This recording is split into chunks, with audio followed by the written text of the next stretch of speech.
డబ్బు, అనారోగ్యం, ఉద్యోగం, వ్యాపారం, అప్పులతో బాధపడుతున్నారా? మీకోసమే లాంచ్ యువర్ ఫ్యూచర్ ప్రోగ్రామ్.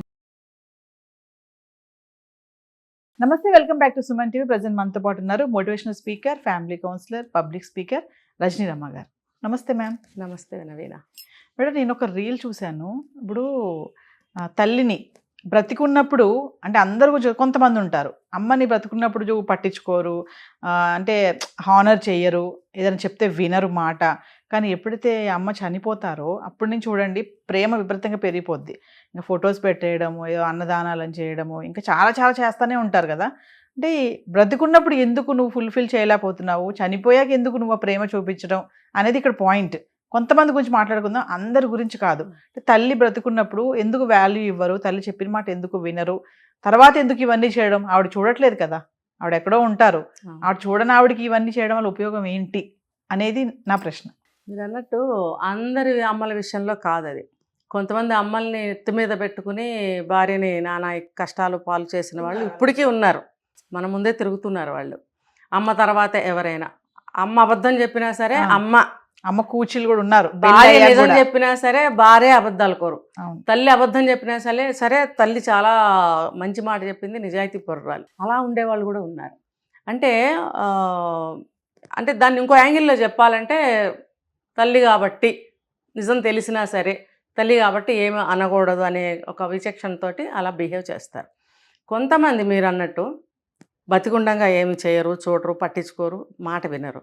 తర్వాత గ్రాండ్గా దినకర్మలు చేయడము, తర్వాత ఫోటోలు పెద్ద పెద్ద లైఫ్ సైజ్ ఫోటోలు చేసి పెట్టుకోవడం, ఫ్లెక్సీలు. తర్వాత కొంతమంది వ్యాక్స్ తోటి తయారు చేసిన విగ్రహాలు కూడా ఇప్పుడు చాలామంది పెట్టుకుంటున్నారు. మళ్ళీ పెద్ద పెద్ద దండలు వేయడం, గంధపు దాంతో చేస్తారు దండలు, అవి వేయడము, ఇవన్నీ చేస్తూ ఉంటారు. ఏంటంటే దీనికి 2 రీజన్స్. ఈ మధ్య మనం ఒకటి చూసాం, తల్లిని గేటు దగ్గర ఇంట్లో పడేసి కొడుతున్నాడు, వీడియో తీసి మనకు పెట్టారు, మనం మాట్లాడాం దాని గురించి కూడా.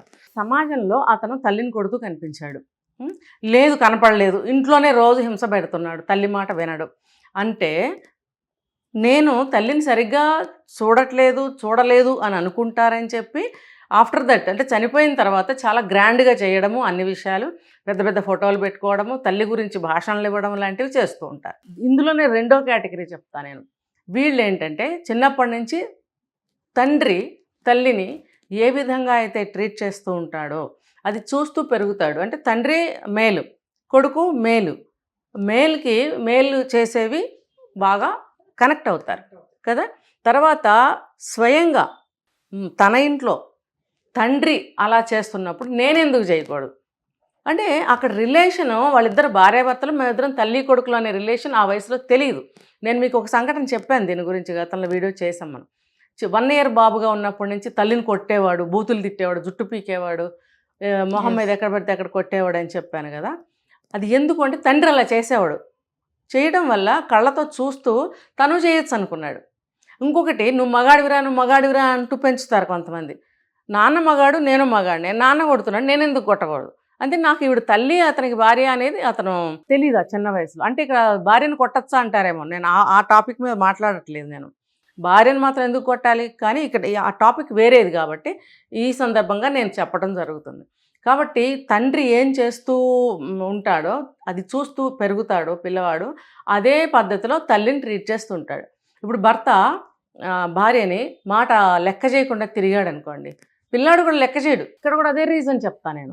తండ్రి అమ్మ మాట వినటం లేదు, నేను మాత్రం ఎందుకు వినాలి, నాన్న మగాడే నేను మగాడే కదా. మళ్ళీ ఇక్కడ అదే, నాకు ఈవిడ తల్లి అతనికి భార్య అనేది ఆవిడకి తెలియక అతను ఎలా ట్రీట్ చేస్తాడో భార్యని, వీడు తల్లిని అలాగే ట్రీట్ చేస్తాడు. అతను కాలుతో తంతే వీడు కాలుతో తంతాడు. ఓకే, కొంచెం వయసు వచ్చిన తర్వాత 14-15 ఏళ్ళు వచ్చిన తర్వాత డబ్బులు ఇవ్వమని అంటూ ఉంటాడు. నిజానికి ఆ తల్లి దగ్గర డబ్బులు ఉంటాయో ఉండవు, అంతటి ఘనుడు భార్యకి డబ్బులు ఇస్తాడంటారా? అది వీడికి తెలియదు ఆ వయసులో కూడా. డబ్బులు అని చెప్పి కొడుతూ ఉంటాడు. అంటే రీజన్ ఏదైనా సరే, తండ్రి ఎలా బిహేవ్ చేస్తున్నాడో వీడు అలాగే బిహేవ్ చేస్తాడు. అది పెరిగి పెద్దదయ్యి 1 day తల్లి చనిపోతే కనుక వాడికి బాధ. అప్పుడు తన్నించుకున్న మనిషి లేదే, ఎంత తన్నినా సరే, ఎంత తిట్టినా సరే, నేను ఎటువంటి బిహేవియర్ చేసినా సరే టైంకి ఇవ్వండి, తిన్నానా నీకు ఇష్టం అది ఇదని చెప్పి భోజనం పెట్టడానికి ఒక మనిషి లేదే. అలా పెట్టే మనిషి ఎవరుంటారు ఇప్పుడు? అలాంటి వాడిని పెళ్లి చేసుకున్న ఒక అమ్మాయి అలా పెడుతుందా? పెట్టదు. నిజం చెప్పాలంటే అలాంటి వాడికి పిల్లని కూడా ఇవ్వరు ఎవరు. సో తండ్రి కూడా ఉంటాడో ఉండడో ఆ టైంకి అనుకుందాం, తండ్రి కూడా చనిపోయి ఉన్నాడు అనుకుందాము. అప్పుడు వీడికి ఎవరు ఆ టైంకి తీసుకొచ్చి పెడతారు?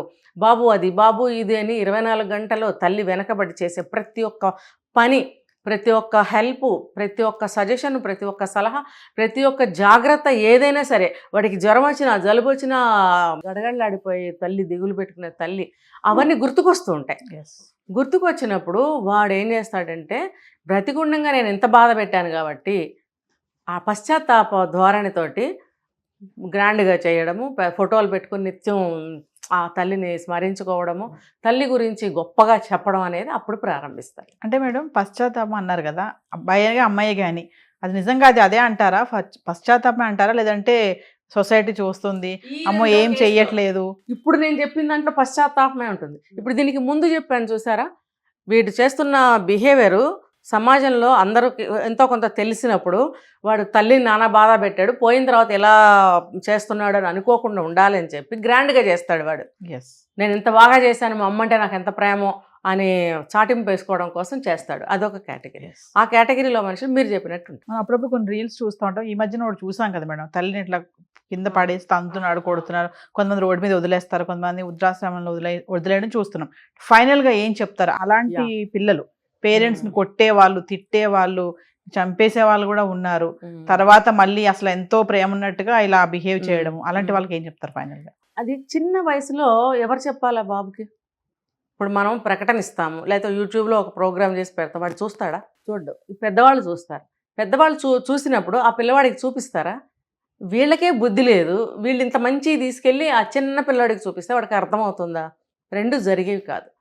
తర్వాత కొంచెం పెద్ద అయిన తర్వాత అయినా సరే ఇదే ప్రోగ్రాం వాడు చూసి బుద్ధి తెచ్చుకుంటాడని ఏముంది? ఒక్కసారిగా మార్పు అనేది రాదు, చిన్నప్పటి నుంచి వస్తుంది. ఏబిసిడీలు ఎప్పుడైతే మనం నేర్చుకోవడానికి మొదలు పెడతామో, ఏబిసిడీలు ఎప్పుడైతే మనం నేర్చుకున్నామో ఆ వయసులోనే ఏదైనా వస్తుంది, మంచి అయినా సరే చెడైనా సరే. అవి ఇంకా జీవితం చచ్చిపోయే ఆఖరి క్షణం వరకు కూడా పోనే పోవాలి.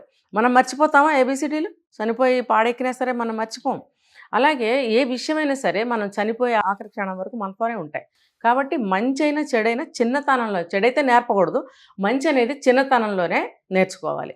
సరే కొంత ఎదిగిన తర్వాత ఎలా మారాలి, ఏం చెప్తారు మీరు అని అడిగినప్పుడు పక్క వాళ్ళని చూసి నేర్చుకో. ఎవరైనా మంచి చేస్తున్నారు, ఒక మూవీలో మంచి చూపించాడు, అరే నేను ఇంట్లో ఎలా ఉంటున్నాను, మూవీలో ఎలా చూపించాడు, ఏంటి తేడా అని ఆలోచించగలిగే శక్తి, జ్ఞానం, విచక్షణ ఆ వయసు కుర్రాళ్ళకి కానీ అమ్మాయిలకు కానీ ఉండాలి. ఇది ఒక్క అబ్బాయిలకే కాదండి, అమ్మాయిలకు కూడా చెప్తున్నాను. అమ్మాయిలు కూడా తల్లిదండ్రులు హింస పెట్టిన వాళ్ళు, పెడుతున్న వాళ్ళు కొల్లల మంది ఉన్నారు.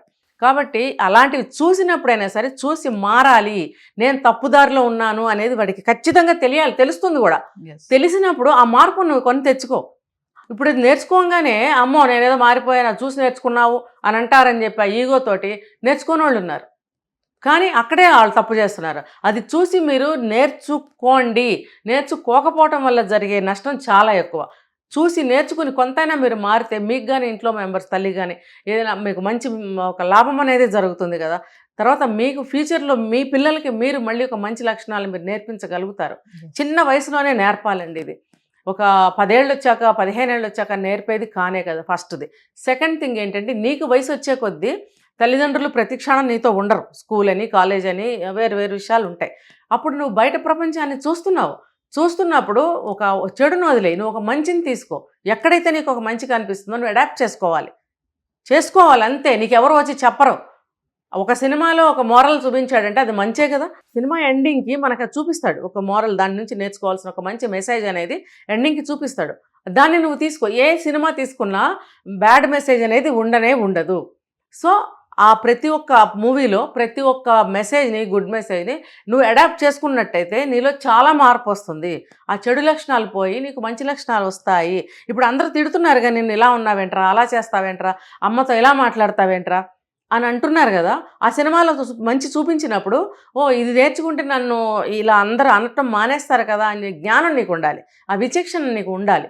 నేను చెప్పా చాలా వీడియోస్లో, 14-15 ఏళ్ళు వచ్చేటప్పటికి విచక్షణ వచ్చేయాలి. విచక్షణ కలిగి ఉండాల్సిందే, నేర్చుకోవాలి. సో ఆ వయసు వచ్చినప్పుడు ఆ విచక్షణతోటి నువ్వు నిర్ణయించుకోవాలి.